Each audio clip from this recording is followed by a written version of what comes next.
So what is it like to walk a big Highline? It is very, very different. And for those who love slacklining and haven't been on a big line, this video will probably be quite interesting. We're going to interview the people who crossed, maybe some people who didn't. And we'll talk about what it feels like, the physics of it, what it's like to hold your arms up for 3 hours. Do you hold your arms up for 3 hours? How does the webbing move? All that stuff. That's very, very unique to big Highlines. Hi, my name is Julian Demuth.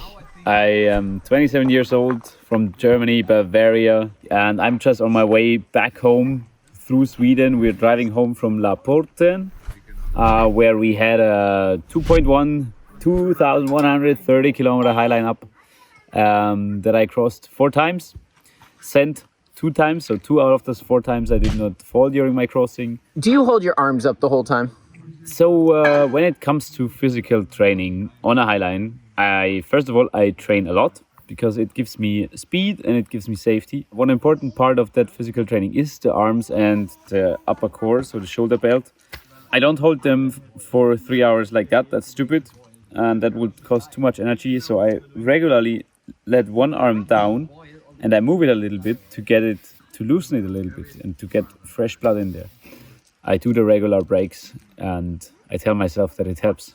So the movement of such a big line is pretty different to a shorter line because of 2 aspects. First of all, you won't have a lot of sidewards movement. That's nearly cancelled out by the immense amount of backup that is in your system. That is just dampening out all sidewards movement. So whenever you do a sidewards movement, you will basically not notice it and it won't come back like in a normal slackline. What comes back, however, is an effect that we named humping. And this is the movement of the line back and forward. It's like a rhythmic back and forward movement that can really cause problems if you don't know it. And it really feels strange. But you can actually use it as an advantage. If you place your step on the slackline just when it moved to the very back, and then you put your weight in the right moment, then the slackline will actually walk with you. So my goal with humping is always to find the rhythm of the humping and then use it for more speed. It would be just like stepping on the top of a bounce rather than the bottom. I felt it on 200-meter nylon lines in the past already. So it starts at roughly 200 to 300 meters with very stretchy webbings. And it gets more powerful the more tension you put on it. So humping obviously is a lot less occurrent. Is that a word, occurrent? Sure. I personally was only on 2K plus lines made out of Dyneema. I never went on a 1K and it always had humping. So I cannot really tell when it starts and when it ends. So for example, the 1K we had in Norway up that was polyester that had the humping as well. So I don't really know when it starts, but just use the most static wrapping you can have for the longer Highlines, unless you want to have the humping. I enjoy it to be out there alone, to be tested by the situation that I brought myself in and to prove that I can solve it. I only had 2 very long sessions on longer Highlines. One was 3 hours plus on a 2.8 kilometer Highline. One was the 3 hour send I did in Lapporten. And on those sessions, I felt how I lost focus during the end or during the last, when it got closer to the 3 hour mark, I started to lose focus and I felt it even. And that just happens after 3 hours. So in the beginning, you are super focused and you can keep that focus. But the longer the session gets, time-wise, the more focus I lose, for example. So yes, I do get distracted.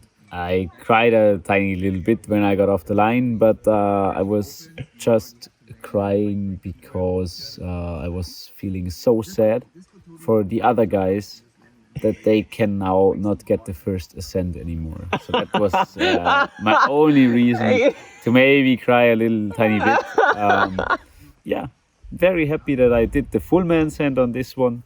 It's just a very nice and round world record in this way. Hi, my name is Annalisa, but everybody call me Lizzie, and I walk across Lapporten, across the 2 kilometer line. I did a good session, and I walk 2/3 of the line, and then I fall, and I take a break, short break, and then I continue to walk, and I had some other fall almost at the end. And in total it took me 1 hour and 30 minutes to cross it, and was a great experience. I really enjoyed this line and I get in the flow, and it was weird because I was thinking that I was scared on the line before getting to it. And then when I was walking, I was just enjoying it and smiling and thinking, wow, this is a great experience. So in English, this verbal timing is, I was thinking that I was getting scared. No, this is not working. I mean, it works. It works. Yeah, I understand it. You understand? Yeah. But at the end, was super intense. Was super intense, really. My body can do it. It's just our effort is endless, and we discover it in this situation. And so basically, I wasn't scared of the fact that I can't reach the end, because I know that I have the endurance for arrive to the end. Maybe I'm a bit tired, but I can do it. But I was just scared for the weather, because it was super good. And while I was on the line, it started to pick up a bit the wind. And after the experience that we had in September, that the wind picked up from one moment to the other with no reason and was super strong, and the line was really sketchy. And I was on the line and I was like, okay, I have to go out. Like, really, I have to arrive to the other anchor, because if the wind pick up, I don't know if I'm able to go out of this. And I was like, 1,400 meters. So I still have to do 700 meters. Yeah, 700 meters. So I started to walk faster. And I had a bit the feeling that I have to arrive. And when I arrived to the other anchor, and I chill. And the interesting thing is that in my session, there was another person on the line. I don't really know how distant from me. When he get off the line, that was, I think, after more or less 30 minutes, 1 hour after me, he had 100 meters of side sack. And he was struggling because the line was hard. So I was thinking, I did well to run, because, it's weather condition in this line is the most important fact that changed the game. Maybe it's not the safest thing to be out there with a strong wind. And at the end, it was for sure a bearable wind, but you never know in a place in the Arctic Circle, The Arctic Circle. in the Circle Arctic, in the north of Scandinavia. Were you really disappointed when you fell the first time, or did you not have expectations? I didn't have expectation. Obviously, it's a dream to walk all the line without falling, but I was really relaxed and without stress, just walk. I felt super good, so I had the feeling that if I keep like this, and I'm super focused. Maybe when I fall was not. I was already pretty tired, and was also a super occasion for me for take a look around me. That is something that otherwise I wouldn't do it, because I was really focused, and the landscape was something amazing, around me, all this endless nature, and also the things that make me feel really well and make me feel that this was a unique opportunity that I walked it in the night. So the sun was pretty low, but there was the midnight sun, so it was always light, and I don't know, it's something that you can't experience in another place, and it was an amazing session with this moment of the day. I think that big lungs are an experience that everyone has to try, and you can always decide to turn and go back. It's not something that you don't have a deal with the line. It's just crossing a big line is an amazing opportunity that bring you in a place that you will never be there if you don't rig such a long webbing. But try big Highline. It's great. Hi, my name is Ruben. I'm 26 years old and I'm from Germany. I had a chance to go on the line 3 times, and at the last one I walked it without falling from one anchor to the other. It took me, I guess, around 1.5 hours, but I'm always too excited to actually look at the phone before I go. So the biggest difference to a 200-meter line or 300-meter line is, I think, the commitment that you take, because when you go and when you really go for a crossing, you kind of need to be sure to arrive on the other side by yourself. Otherwise, it's going to take a lot of time. In the best case, it just takes a lot of time for the people to come and take you. yeah, in the worst case and the conditions are bad, then yeah, I don't know, you might stay out there. That's a nice way of putting it. Yeah. It's different. I would say that the line is really steep in the ends, and also one other difference is that you have this like humping movement, like this going back and forward of the line. And I would say the third difference is like we use the fin webbing, like 17 millimeters. So that's a bit hard on your feet. So you need to also somehow cope with that. So first time I walked with shoes, with like some Vans, these ones. But I only walked like 200 meters out, and then I slipped a lot, and I was like, okay, let's go back. It's not working at all. Second time I walked barefoot, and as most people did, I guess, I was quite hard at like blisters afterwards. So on my first crossing, I tried to really force myself into walking it. So that included like a lot of shouting at myself and like insulting at myself. That's really like, yeah, like to keep going, to not like let your forwards shift too much, because I knew that like at the anchor there were like 3 cameramen waiting for me, and I felt like, okay, what is it gonna be like? Like, will they ask me questions or whatever? And what could I say? And what are my friends thinking if I'm doing it? What does it mean if I'm like walking without falling? And what does it mean about me? What are they like thinking about me? So that didn't really work out so well. And then in the second time was different, because we had like 50 and 100 meter segments, and I have a home line that like 2 home lines, 50 and 100 meters. You know that I can get across it, and that I can send it. So and there would also like basically what I thought is, okay, on this part of the segment, what would that relate to on my home line? So would I be like over the river now, or would I be like over the path, or would I be in the no fall zone? Yeah, and the no fall zones, they're always at the beginning and the end at the segment. So that's also the hardest part, because they are the connections. So yeah, there I just tried to walk slow and focused as I would have been in a no fall zone. And that worked out better, and that didn't falling, and also didn't put too much pressure on myself like that. So my arms get a lot of tired, and the way I cope with that normally is just to do a weight shift and then shift your hands. So basically that's like shift your weight from the back foot to the front foot, so you are then free to move the foot in the back. And you also like, instead of locking your arms in, I always tell myself just to move them a little bit, to shake them around, to keep them somewhat fresh. And then every now and again I would turn into exposure and like windmill to get my shoulders looser again. I was never on something bigger than 600 meters before I went on this one.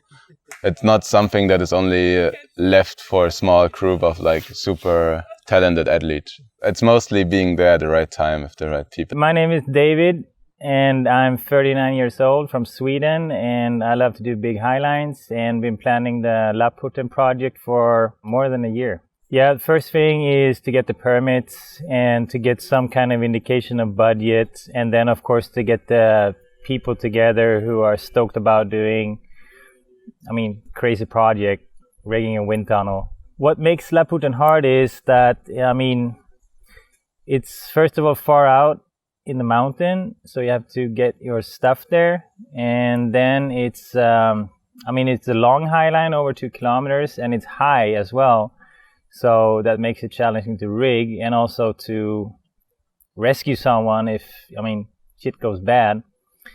And then of course it's hard to do because it's most of the time very windy there. Data shows that you have a window, best case, of like a day with good winds, and that's when you need to do it, and then everything has to be well prepared. So it's all those factors combined. The park was really easy to work with, because guess what, it turns out it's just outside the national park, so the permits were in the end super easy, and everyone has been very friendly and forthcoming with doing this project, because they're just excited to see someone walking across Lapporten, because it's an iconic place of Scandinavia. The only ones who were a bit reluctant is the Aboriginal culture there, the Sami culture, because they didn't see any value for them, and just more problems to their territory, so they were not too supportive. And I can see why. I mean, they have lots of things to deal with up there, and they don't care about highliners. I've been checking weather statistics for the last 10 years. 5 days of good weather in that place is like historical.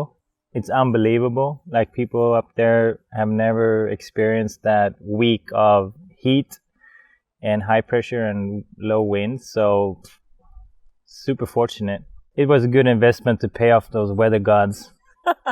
I mean, I was super relieved because that was the primary goal, just to rig that place. To rig it, tension it, is a major achievement, and to send one across is just unbelievable. And someone sending it was, I mean, it's amazing. So for me, it was a big tick a box when the line was up, tensioned, and someone ready to go. Unfortunately, it was me. I had to test the line first. I was really scared, but it was amazing that I got to try it first. When I just, the first time I went on it, I just went out and catch it 2 times, and it was really windy, and there just been a helicopter flying by, and I had a new leash knot, and I was tired, so I just decided it was not the time for me, so I went back. And then the second time I just wanted to try it. I went 200 meters easily, and then the third time I crossed it. That was great. For me to cross this line, I did not expect it, because I was scared about walking the middle, the 1K in the middle, because we had no real good rescue plan for that. So I was concerned about not crossing that, or not even attempting that. But I just walked half of that line feeling really good and really strong, and it went very easy. And then I had a few falls, and then I continued, got a bit worried at the end of the death zone, but just continued walking and walking and walking and walking. It was very long. And when I thought I had like 200 meters left, they said on the radio I was 600 meters out. And when I thought I had 50 meters out, they said I had 250 meters out to go. So it was mentally really exhausting. When I arrived, I was just super happy, relieved, and just so proud of myself walking that massive line. You guys ever been to a good party? I felt like so euphoric, and I just melted into everyone's hugs and couldn't really speak that much for quite a while. And also, you know, challenging myself to go across it, even I've been afraid of it for like a year, thinking about if I should cross it or not, and then finally ending up doing it. The longest line I walked before was a 720 meter line, whatever, in India that I sent, and I gave a try on a very windy 1K that no one can walk, and that's it. For anyone who would like to rig big lines, big projects, my best advice and my main experience is that everything is possible. It just takes time. And you need to be lucky, but you get lucky if you spend effort into it and time. Luck will come. And you need also to, at some time, get a team together that will support you and do it together with you and that believes in it. Because pulling it by yourself all the time, that's very hard. And, you know, then if you get one big project done, it's easier with the next, and then it's easier with the next. So go for it. Hi, my name is Grzesiek and I am 25 years old. I am from Poland. Before I walked a few big highlines, around from 400 to 1K, and then one line which was almost 2K long. So the difference between shorter lines, around 100 to 200 or little bit more, compared to 2K, it's really hard to stay focused on it. I had 200 meters permanent line, which was on double polyester heavy main with a really lightweight backup. So difficulty on 2K was almost the same like on this my perma line, but for this you had to add humping, which was similar like on 300 meters line or on stretchy nylon. So it's compared both those lines. On my first walk, I had problem to even stand up because I started from a higher anchor and I really hate walking down. And I catch after first 40 meters. I came for this project without expectations, without pressure for the record. I came here just for fun and for check my possibilities because I never had a really good session on 2K line. And I decided to not go back because I don't care about records. It's most about fun. So after this catch on in first 40 meters, I decided just to go, and luckily I crashed this line in 1.5 hours. So yeah, with no falls, of course. So for many people, it's stupid that I didn't move back this few meters because there was as well no fall zone, but I walked from wood to wood, from A-frame to A-frame. And yeah, I don't care about that. I know that I don't have the record and I never will say that I sent this line, but I had a lot of fun on it. If you want to walk big lines like 2K or probably in the future way more, you should try to training your endurance. Just set up simple long line in the park between 50 and 100 meters.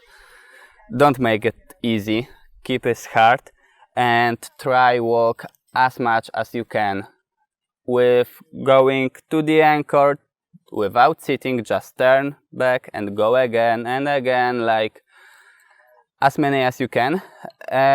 Don't try to focus about walking meters, but try to focus about time which you spend on the line, and in this time always try to walk as fast as you can.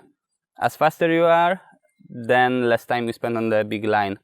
That's safer and also better for your endurance and for your body. Hi, my name is Frederick Kennedy. I'm 31 years old, I'm from Germany, and I'm one of the 4 lucky people who managed to send the new world record Highline here at Lapporten. And besides just walking this Highline, I thought it would be really fun to walk to the middle and fall off of it wearing a parachute. This was my very first base Highline experience. Of course, I've base jumped from a lot of different objects, but this was the first time I got a chance to jump off a big Highline, and yeah, I fulfilled a pretty long dream of mine. So the way that I did this baseline stunt was I started walking from one anchor with a leash. I had my regular Highline / climbing harness underneath my base rig, and I was leashed in. But I was leashed in with a removable leash ring, one that you can take off from the Highline, because you don't want your buddies getting stuck on that thing and cleaning up your mess after you. So I walked to the middle and I took off the leash and the removable leash ring, put both of them in my pants so they're away. And then I stood up and walked without a leash. And then that's when I went into full free base mode. So I had nothing attaching me to the line anymore, but I had a parachute ready on my back. And I walked for about 30 meters. And then I stood in exposure for a while, looked at the landscape, and eventually I just let myself fall off the Highline. The most thrilling part of the whole baseline experience was walking without a leash, but with the parachute on my back. It's very similar to the feeling of free solo highlining, but maybe not quite as scary because you have that way out, you have the parachute ready. But because the line is so big and so vast and so exposed, it was definitely a complete new experience of being detached. The longest Highline I free soloed was 110 meters long, so 5% of the distance we had up the last couple of days. But of course that one we didn't free solo, but yes, a lot shorter. Yeah, so when I was standing in exposure, I really had to build up some courage to let myself fall forward, because it's completely crazy to allow yourself to fall off a Highline when you're not leashed in, even if you're wearing a parachute, but tell that to your subconscious brain that everything will be fine. So I really had to build up some courage, and then I made some kind of countdown for myself, and I said I love you, my friends, my family, and my girlfriend, and then I just let myself fall forward, and that really took some courage. And then I always knew I was going to spin, you know, maybe do a front flip or two, but yeah, I definitely spun, rotated more on this base jump than I expected. Even though I expected to rotate more than I would expect, but yeah. So really when you fall forward like that and the line has stretched, the line is dynamic, it still moves upward behind you, you just get more initial momentum into that rotation. So I pretty much tumbled away from the Highline, which was why it was good to have 500 meters of air underneath me. And nothing around me, no bridge, no buildings, no cliffs, just 500 meters of air and a nice soft landing area underneath me. Once the parachute opened, just like in every other base jump, but maybe even a little bit more, it was a great, great relief. Huge relief. When you feel that pull on your shoulders and all of a sudden you're descending at a much slower rate. Yeah, it's a huge relief, and you can't stop but wooing out really loud and just be happy and hell yeah, be glad that you made it. For the next day after my jump, we had a tight de-rigging schedule. We planned to take the line down around noon. So I had one final chance to try and actually walk the line without falling, real leash, no parachute, no stunt, just to send it, because of course I also would have loved to send this line.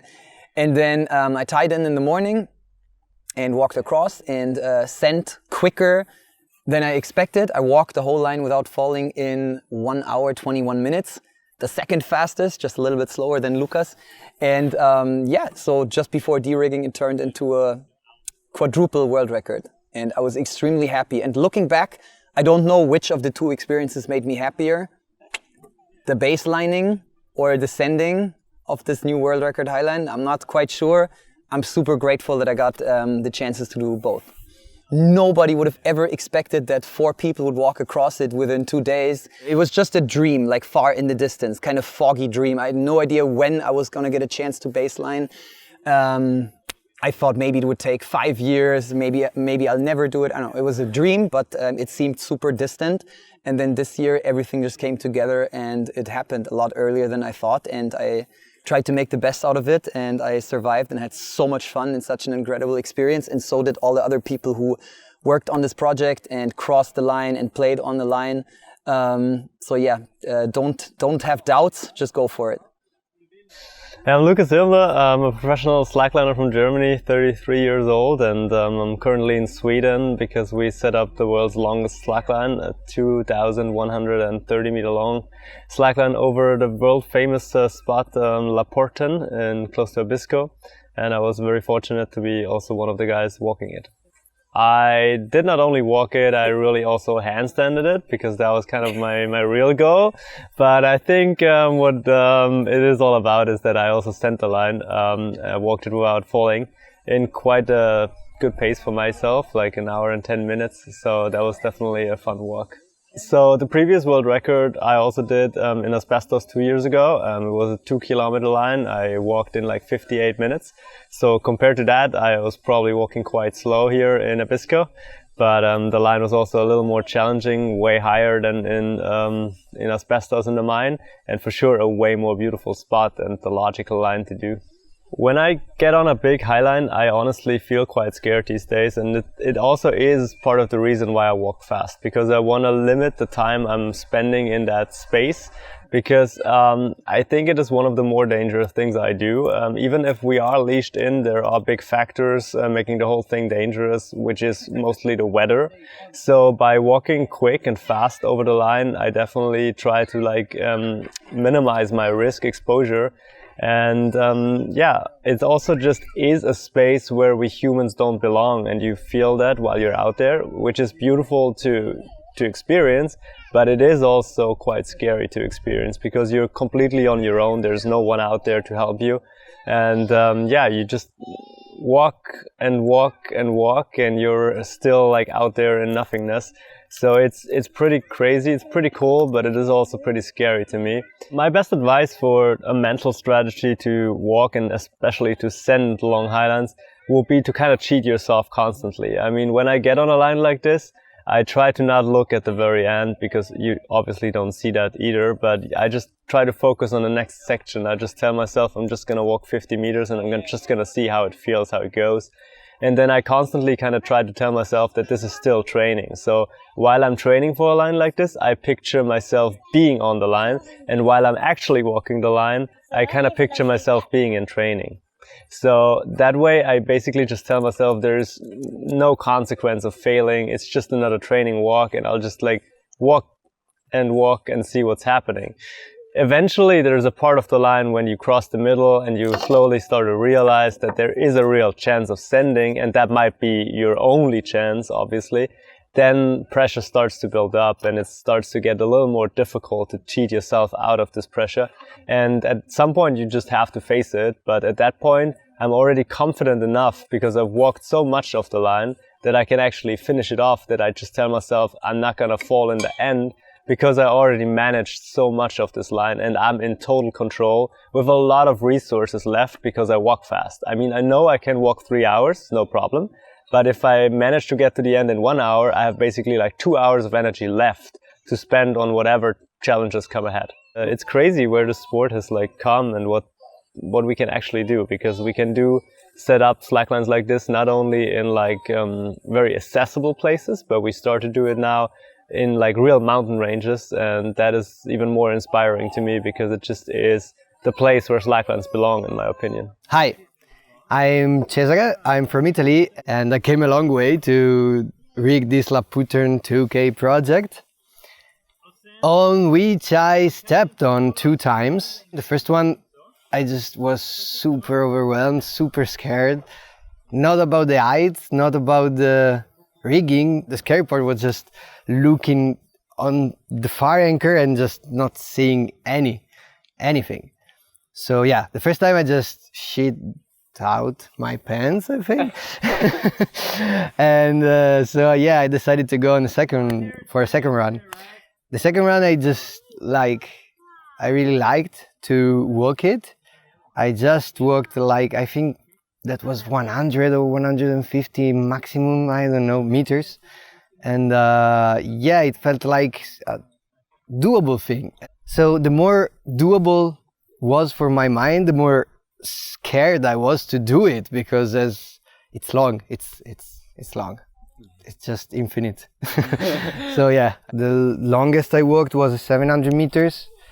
I was way more trained for that, and I felt I didn't have the training for this.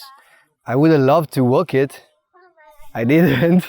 I'm super good with it because the project was amazing. But yeah, I'd like to walk the 2 kilometers line someday. Hey, I'm Matthias. I'm 32 years old. I'm from Stockholm, Sweden, and I walked 300 meters in total. So about 150 meters out, 150 meters back. I have this thing when I'm on the line that I kind of isolate myself from the experience. So actually, I didn't really grasp the height or the exposure of it. I just saw the line, and it's a huge line. But yeah, as I said, I came out to the Sky Diamond, and I haven't experienced that before. I didn't like the slipperiness of it, and it made me doubt myself able to walk further. So instead I changed back to the Y2K, the 1-inch webbing, and where I feel much more confident. The longest line I have crossed is 280 meters long. I'm doubtful because sometimes we say it's 300, sometimes we say it's 260, but now we'll settle down on 280. I like the people, I like the vibe, I love the social aspect of it, but personally I don't have any goals with the sending or walking or rigging lines. Big stuff. Yeah. Hi, my name is Annika Lundqvist. I'm 27 years old, and I was a part of the Lapporten Highline project. When we got up there, I didn't really expect to walk the line, because if I would get the opportunity, I would be super happy. But in the end, I was just happy to be a part of the project. But turns out I got the chance to try the line. So at the end of the day, I walked out maybe 200 meters on the line and took a fall and then walked back. But the funny thing is that, because usually I just walk maybe, 200 meter lines, but this line is completely different, because there's no point of reference. Like the only thing you have is the line that just goes into nothing and you can barely see where it ends. So just kind of like sitting up on it, scooting out, and then you have like this massive drop underneath you. And just kind of trying to focus on what you know, like trying to make your body remember how to do everything out there is just like a really interesting feeling. Then I just kind of stood up, and surprisingly it's quite stable because the Y2K, like it's a high-tech webbing of a slackline. So just trying to cope with everything, and like after a while when you kind of try to calm your breath down, it actually worked surprisingly good to walk out. So I walked out the first part of the high-tech webbing, and then I continued a bit on the Sky Diamond, which is a very thin webbing. It's quite slippery. And it was a really empowering feeling to kind of feel that it actually works. And but I'm still like super impressed by all the people who sent it and crossed the line, because it's such a it takes so much endurance to kind of like walk the whole thing. Like the reason I came was that I actually really want to inspire more like girls. Like me, like I'm not the best of the world, but I can do everything I can to help. And I really want to inspire more people to actually like try to get on big lines, because I mean, even if you don't think you can do like just 10 meters more, it's just super inspiring to be on these big lines, and also you develop so much more than just going like 10 meters more, 10 meters more, 10 meters more. Because this is something completely different, and you kind of, it's a different feeling on how to balance. And I feel like I learn and develop a lot, like through trying big lines. So yeah, hopefully like more, girls like me can start to get on the big lines. Hello, my name is Olle Romberg. I am 35 years old. I walked a small section of this huge line up in Lapporten that we did. Yeah, it was a fun new experience because I had only previously walked a good section of 250 meters before. And I figured why not go for 2 kilometers and just do what all the other cool kids do and just step it up insane and go from there instead. I learned a little bit more about doing highline rescues, especially on these big lines. I think it's somewhat commonly understood that if you're out in the middle of this line, you're on your own. But having a rescue system that actually could rescue someone from more than halfway felt good for me and felt good for like the people who were actually crossing this line. We could also session the line at the same time without really being so distracted by each other. Like Matthias could be out, I could be out, and if he whipped, the line would just go chuk and then whoo. And if you're walking on a closer line and someone whips you, like you're gonna get whipped off, or you're gonna be like Andy Lewis and it's like surf it out. But here it's like it's a short punch in the feet and then nothing else, and you're like, okay, someone whipped, awesome. I'm gonna keep walking. So when I started walking lines, I went from like 5 meter line to 10 meter to 15 to 20 to 50, whatever. And then I started highlining or midlining. I started like at 7 meters, super tight polyester. It's a bad way to go. Just step it up. That's why I need to tell myself more. And I think that's what everyone else needs to tell themselves more. Like, yeah, okay, maybe you can walk 50 meters. Go on the 50 meter line anyway, because it's so fun. It's another dynamic. It's just... And you will know why you will want to be on those lines if you go on those lines. Tell me about who you are and what you do. So my quick summary of what it was like to be on the line is I officially hold the record for walking the least amount of distance on this thing. For me, it's overwhelming. Like the exposure wasn't that bad because I'm used to like Yosemite exposure. The tapes were so clearly visible that it wasn't hard to see 50 meters in front of me because I'll look at the webbing. But then you look at the webbing and the webbing's moving. And then for some weird reason, the webbing likes to go back and forth, which is a real unique problem, unique to big lines. However, I think it was a little bit worse because somebody was on it and didn't tell me. So Quirin was on the line, and that's a unique thing to big high lines, is there could be another person on the high line, you don't even technically know it, and they're like, oh, I thought I felt somebody else. So all the excuses of me falling were definitely my own problem. But when I got off, I blamed Quirin that I couldn't walk. But we had a really cool rescue system that we set up so we could come get us normal slackliners, and that way the demigods had any problems, we could go get them too. So thanks for watching, and let me know if you like these kinds of videos, and we'll make more of them when I'm hanging out with really cool people. Cheers.